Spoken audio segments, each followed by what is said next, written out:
ఓం శ్రీ గురుభ్యో నమ. శ్రీ పరాభవ నామ సంవత్సరం. ఈ పరాభవ నామ సంవత్సరంలో జూలై నెలలో కుంభరాశి వారికి ఏ విధంగా ఉంది? ఇప్పుడు మనకి జ్యేష్ఠ మాసం 15వ తేదీ వరకు ఉంటుంది. అలాగే ఆషాఢ మాసం 15వ తేదీ మొదలుకొని ఆగస్టు నెల 12వ తేదీ వరకు ఉంటుంది. ఈ నెలలో కుంభరాశి వారికి ఏ విధంగా ఉంటుంది అంటే, ఒక రకం చెప్పాలంటే కుంభంలో రాహు ఉన్నాడు, శని తాలూకా ప్రభావం ఉంది. కుంభం నుంచి మేనం గెలిపాడు శని, అయినప్పుడు కూడా శని తాలూకా ప్రభావం ఈ 30 నెలల్లో అనుభవించక తప్పదు. కుంభ రాశి అంటే పూర్ణత్వం గల రాశి.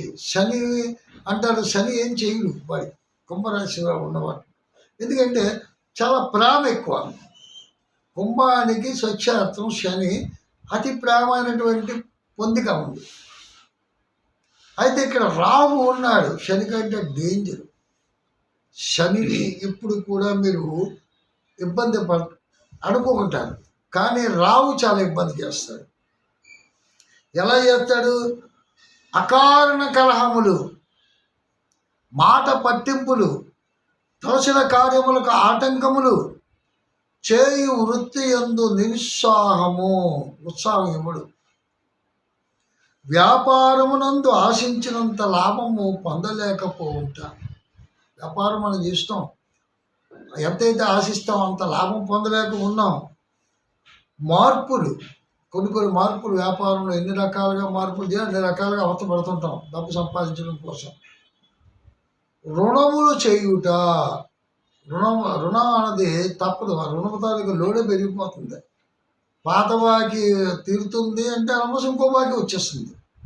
మనకు రావాల్సింది మాత్రం వచ్చేది తక్కువ, ప్రభుత్వ పరంగా వచ్చేది చాలా తక్కువ. కాంట్రాక్టర్లు ఎంతమంది అడిగిపోతున్నారని చూస్తున్నారు కుంభరాశిలో ఉన్నటువంటి వాళ్ళు కోటీశ్వరులు, అపర కుబేర్లు కూడా ఉన్నారు.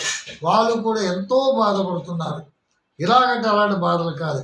కానీ ఒక్కటి, ఈ కుంభరాశిలో విద్యాలాభము ఎక్కువగా ఉంటుంది. ఉద్యోగ లాభము, విద్యాలాభం, ఈ రెండు కూడా కంపల్సరీ. కొన్ని ఒత్తిళ్ళు ఉంటాయి, ఒత్తిడి లేకుండా ఉండదు. ఎందుకని ఈ 2 నెలలు కూడా ఎంత ఒత్తిడి ఉందంటే అంత ఒత్తిడి కాదు, విపరీతమైనటువంటి ఒత్తిడి.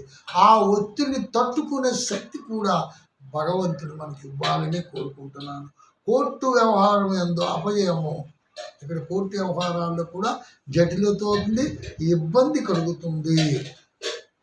శత్రుబాధలు విపరీతం హెచ్చుగా ఉండును. శత్రువులు విపరీతం. మన దగ్గర తిన్నవాళ్ళు, మనతో కలిసి ఉన్నటువంటి వాళ్ళు, మన స్నేహితులే శత్రువులుగా మారే అవకాశం లేకపోలేదు. శత్రువులు ఎక్కువగా ఉన్నారు. నమ్మిన వారి వలన మోసపోవటం ఎక్కువగా జరుగుతుంది. నమ్మక ద్రోహం విపరీతంగా ఉంటుంది.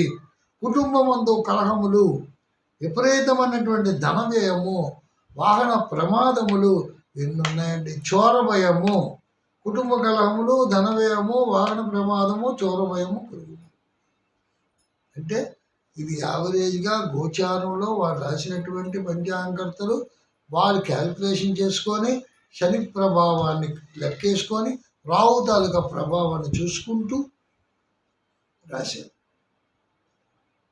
ఎందుకంటే మకర రాశి, కుంభరాశి, మకర రాశిలో మంచి, మకర రాశిది కూడా శనే, కానీ మకర రాశికి ఇప్పుడు లేదు, ఏళ్ళని శని ప్రభావం లేదు.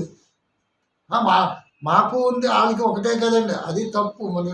మన ప్రశ్న వేశారు, అంటే మకర రాశికి శని స్వక్షేత్రం కదా, మరి వాళ్ళకున్న గోచారం మాకున్న గోచారం ఒకటే.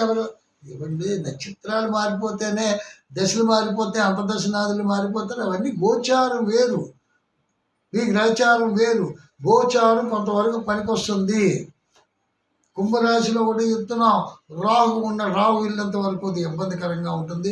శని తాలూకా ప్రభావం లేదు. శని తాలూకా ప్రభావం ఉన్నప్పటికీ కూడా ఏనాడు శని మీకు ఎటువంటి హాని కలగనివ్వదు. రాహు తాలూకా ప్రభావమే ఇబ్బందికరంగా ఉంటుంది. అయితే ఇంకోవడం తగిలింది. ఎందుకంత నష్టాన్ని చెప్పుకుంటున్నా అంటే, కుంభరాశి వారికి 4వ ఇంట్లో కుజుడు ఉన్నాడు. పెళ్ళిళ్ళకి ఆటంకాలు, శుభకార్యాలకు ఆటంకాలు, ఎన్ని రకాలుగా ఇబ్బంది పెడుతున్నాడండి. అంత ఇబ్బంది కాదు. అయితే పంచమంలో బుధుడు, పెళ్ళి కొత్తగా అయినటువంటి వాళ్ళకి సంతానాన్ని ఇస్తున్నాడు బుధుడు. ఎంత కష్టంలో కూడా సంతానాన్ని ఇస్తున్నాడు. 6 ఇంట్లోడు గుళ్ళు మనకి కుటుంబాన్ని ఇబ్బంది పెట్టకుండా కుటుంబానికి కావాల్సిన ధనాన్ని కూడా గురుడు ఇస్తున్నాడు. కాబట్టి మనకి ధనం వస్తుంది, కొన్ని ఇబ్బందులు ఉన్నాయి, ఆ ఇబ్బందులను తట్టుకునే శక్తి కలగాలి.